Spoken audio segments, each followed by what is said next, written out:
साथियों, आप सभी लोगों का स्वागत है हमारे यूट्यूब चैनल रामपुर स्टडी में। मैं आप लोगों के सामने जर्नल एग्रीकल्चर के क्वेश्चन रख रहा हूं जो कि एग्रीकल्चर के सभी एग्जाम के लिए महत्वपूर्ण हैं। तो चलिए वीडियो को स्टार्ट करते हैं। आपका फर्स्ट क्वेश्चन दिया हुआ है कि राष्ट्रीय रसदार फल अनुसंधान शहर किस शहर में है। तो ये आपका स्थित है नागपुर। और नागपुर आपका कहाँ पड़ता है?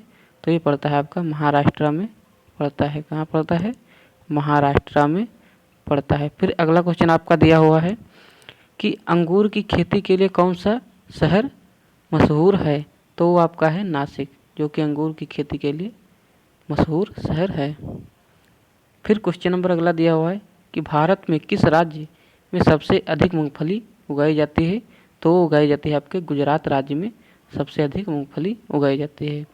फिर अगला क्वेश्चन आपका दिया हुआ है कि चावल का उत्पादन सबसे ज़्यादा किस राज्य में होता है। तो ये आपके होता है पश्चिम बंगाल में चावल का उत्पादन सबसे ज़्यादा होता है। फिर अगला क्वेश्चन आपका दिया हुआ है कि किस राज्य में गेहूं की खेती नहीं होती है। आपके भारत में एक ऐसा राज्य है जहाँ पर गेहूं की खेती नहीं होती है या नाम मात्र होती है। तो आपका राज्य है तमिलनाडु, यहाँ पर गेहूं की खेती नहीं होती है। फिर अगला क्वेश्चन आपका दिया हुआ है कि किस फसल की कटाई व बुआई में सबसे ज़्यादा समय लगता है। यानी वो ऐसी कौन सी फसल है इसमें बुआई से लेकर कटाई तक बहुत लंबा समय लगता है। तो आपकी है गन्ना, जो कि ये 12 मंथ की फसल है। कितने? 12 माह की फसल है। इसीलिए इसमें जो है बुआई से लेकर कटाई तक सबसे ज़्यादा समय लगता है। फिर अगला क्वेश्चन आपका दिया हुआ है कि तिलहन प्रौद्योगिकी मिशन की स्थापना किस साल हुई या किस वर्ष हुई। तो ये आपकी हुई थी 1986 में। फिर अगला क्वेश्चन आपका दिया हुआ है कि नीली क्रांति किससे संबंधित है। तो ये आपके संबंधित है मत्स्य उद्योग या मछली पालन से संबंधित है। फिर अगला क्वेश्चन आपका दिया हुआ है कि श्वेत क्रांति किससे संबंधित है। तो ये आपके संबंधित दुग्ध उत्पादन से जो है श्वेत क्रांति संबंधित है, दुग्ध उत्पादन से संबंधित है। फिर अगला क्वेश्चन आपका दिया हुआ है कि सुनहरी क्रांति किससे संबंधित है। तो सुनहरी क्रांति है ये आपकी संबंधित है बागवानी व शहद उत्पादन से आपकी सुनहरी क्रांति संबंधित है। फिर अगला क्वेश्चन आपका दिया हुआ है कि गोल क्रांति किससे संबंधित है। तो गोल क्रांति आपके आलू उत्पादन से संबंधित है। फिर अगर यहीं पर आप लोगों से पूछ लिया जाए कि रजत क्रांति किससे संबंधित है। रजत क्रांति तो वो आपकी संबंधित है अंडा उत्पादन से। रजत क्रांति अंडा उत्पादन से संबंधित है। फिर नेक्स्ट आपका अगला क्वेश्चन दिया हुआ है कि भारत में कुल जनसंख्या का कितना प्रतिशत कृषि पर निर्भर है या लगा हुआ है। तो ये 64.5% जनसंख्या आपकी कृषि पर निर्भर है। फिर अगला क्वेश्चन आपका दिया हुआ है कि नीलगिरी के पहाड़ी में कौन सी फसल उगाई जाती है। तो आपकी है कॉफ़ी, जो कि नीलगिरी के पहाड़ी में फसल उगाई जाती है वो है आपकी कॉफ़ी। फिर नेक्स्ट अगला क्वेश्चन आपका दिया हुआ है कि जायद की फसल है। तो जायद की जो फसल है वो खरबूजा, ककड़ी, खीरा, ये सभी आपकी जायद की फसलें हैं। फिर अगला क्वेश्चन आपका दिया हुआ है कि नगदी की फसल है, यानी नगदी फसलें कौन कौन सी हैं। तो नगदी फसल आपकी चावल हो गया और गन्ना है। ये जितनी भी आपकी फसलें हैं ये सभी आपकी नगदी फसलें हैं। फिर क्वेश्चन नंबर अगला आपका दिया हुआ है कि किस क्षेत्र को चावल का कटोरा कहा जाता है। तो वो आपका है कृष्णा और गोदावरी के क्षेत्रों को चावल का कटोरा कहा जाता है। फिर अगला क्वेश्चन आपका दिया हुआ है कि भारत का सबसे ज़्यादा खाद्यान्न उत्पन्न करने वाला राज्य कौन सा है। तो वो है आपका उत्तर प्रदेश, यानी यूपी जो है आपका जो है सबसे ज़्यादा खाद्यान्न उत्पन्न करने वाला राज्य है। फिर अगला क्वेश्चन आपका दिया हुआ है कि सबसे अधिक उगाई जाने वाली फसल कौन सी है। तो है आपकी धान, जो कि सबसे अधिक फसल उगाई जाने वाली धान है भारत में। फिर अगला क्वेश्चन आपका दिया हुआ है कि हरित क्रांति का जनक किसे माना जाता है। तो हरित क्रांति के जो जनक हैं वो हैं एम.एस. स्वामीनाथन को जो है हरित क्रांति का जनक माना जाता है। और ये कब चलाई गई थी? तो ये आपकी चलाई गई थी 1967 से 68 के बीच में हरित क्रांति चलाई गई थी। फिर अगर आपसे पूछ लिया जाए कि ये तो एम.एस. स्वामीनाथन हो गए भारत के, और अगर पूछ लिया कि विश्व के हरित क्रांति के जनक, तो वो हैं आपके नॉर्मन ई बोरलॉग जो है, नॉर्मन ई बोरलॉग आपके विश्व में हरित क्रांति के जनक हैं। फिर अगला क्वेश्चन आपका दिया हुआ है कि हरित क्रांति का प्रमुख उद्देश्य, कि मतलब किस लिए ये हरित क्रांति आपकी चलाई गई थी? तो वो है आपकी खाद्यान्न उत्पादन में आत्मनिर्भरता लाना, क्योंकि खाद्य उत्पादन की कमी हो रही थी, इसलिए खाद्य उत्पादन को बढ़ावा देना, इसलिए हरित क्रांति चलाई गई थी। और ये मुख्यतः 2 फसलों पर लागू हुई थी। कौन सी फसल थी वो?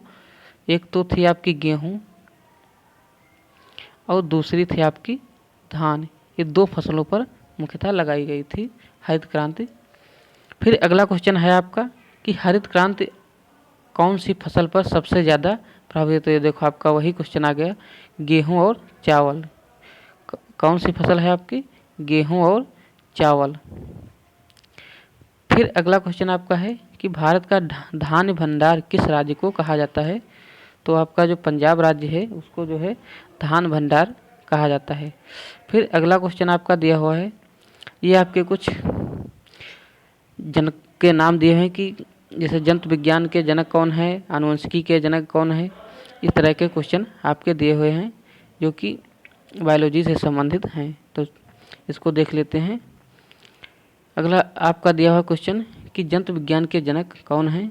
तो वो हैं आपके अरस्तु। अरस्तु जो है जंतु विज्ञान के जनक हैं। अगर पूछ लिया है कि जंतु विज्ञान किसके, मतलब इसका इंग्लिश वर्ड क्या है, तो जंतु विज्ञान जो है इसको जो है जूलॉजी कहा जाता है। क्या कहा जाता है? जंतु विज्ञान को हम जूलॉजी कहते हैं। जंतु विज्ञान को जूलॉजी कहा जाता है। फिर अगला क्वेश्चन आपका दिया है कि आनुवंशिकी के जनक, तो वो हैं आपके ग्रेगर जॉन मेंडल जो है आनुवंशिकी के जनक हैं। फिर अगला क्वेश्चन आपका दिया हुआ है, कि विकिरण आनुवंशिकी के जनक कौन हैं? तो ये हैं आपके एच.जे. मूलर। एच.जे. मूलर जो है आपके विकिरण आनुवंशिकी के जनक हैं। अब पूछा है कि आधुनिक आनुवंशिकी के जनक, तो वो हैं आपके वेटसन। कौन है? वेटसन जो है, कहीं कहीं पर वाटसन लिखा होता है। आधुनिक आनुवंशिकी के जनक वेटसन को कहा जाता है। फिर अगला क्वेश्चन आपका दिया है कि आधुनिक शारीरिकी के जनक, तो ये हैं आपके एंड्रियास और विसैलियस जो है आपके आधुनिक शारीरिकी के जनक हैं।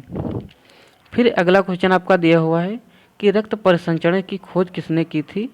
तो वो आपकी की थी विलियम हार्वे ने रक्त परिसंचरण या ब्लड सर्कुलेशन की खोज की थी। फिर अगला क्वेश्चन आपका दिया हुआ है कि वर्गिकी का जनक किसे कहा जाता है? तो वर्गिकी का जनक जो है वो आपको कैरोलस लिनियस को कहा जाता है। इन्होंने जो है 2 वर्गों में विभक्त किया था। एक तो था जंतु जगत और दूसरा था आपका पादप जगत। इन्होंने 2 वर्गों में विभक्त किया गया था, इसीलिए इन्होंने 2 किंगडम क्लासिफिकेशन किया था, इसलिए इनको जो है वर्गीकी का जनक यानी कहा जाता है। फिर अगला क्वेश्चन आपका दिया हुआ है कि चिकित्सा शास्त्र के जनक, तो वो हैं आपके हिप्पोक्रेटस जो है चिकित्सा शास्त्र के जनक हैं। फिर अगला आपका दिया हुआ है कि उत्परिवर्तनवाद के जनक, तो उत्परिवर्तनवाद के जनक हैं ह्यूगो डुब्रीज जो है उत्परिवर्तनवाद के जनक हैं। फिर अगला क्वेश्चन आपका दिया हुआ है कि माइक्रोस्कोपी के जनक, तो ये हैं मार्सेलो मालपी जी जो है आपके माइक्रोस्कोपी के जनक हैं। फिर अगला क्वेश्चन आपका दिया हुआ है कि जीवाणु विज्ञान के जनक हैं आपके रॉबर्ट कोच जीवाणु विज्ञान के जनक हैं। फिर अगला आपका दिया हुआ है कि प्रतिरक्षा विज्ञान के जनक, तो ये हैं एडवर्ड जेनर, जो है प्रतिरक्षा विज्ञान के जनक हैं। फिर अगला क्वेश्चन दिया हुआ है कि जीवाश्म विज्ञान के जनक कौन हैं, तो ये हैं आपके लियोनार्दो दा विंची, जो है कहीं कहीं पर दा लिखा होता है, कहीं कहीं पर दी, लियोनार्दो दी विंची जो है आपके जीवाश्म विज्ञान के जनक हैं। तो ये थे आज के कुछ क्वेश्चन। आई होप आपको समझ में आ रहा होगा। मैं वीडियो को समाप्त कर रहा हूँ। सभी से रिक्वेस्ट है कि हमारे यूट्यूब चैनल रामपुर स्टडी को सब्सक्राइब कर लेना, जिससे कि नोटिफिकेशन समय समय पर पहुँचता रहे। जय हिंद, जय भारत।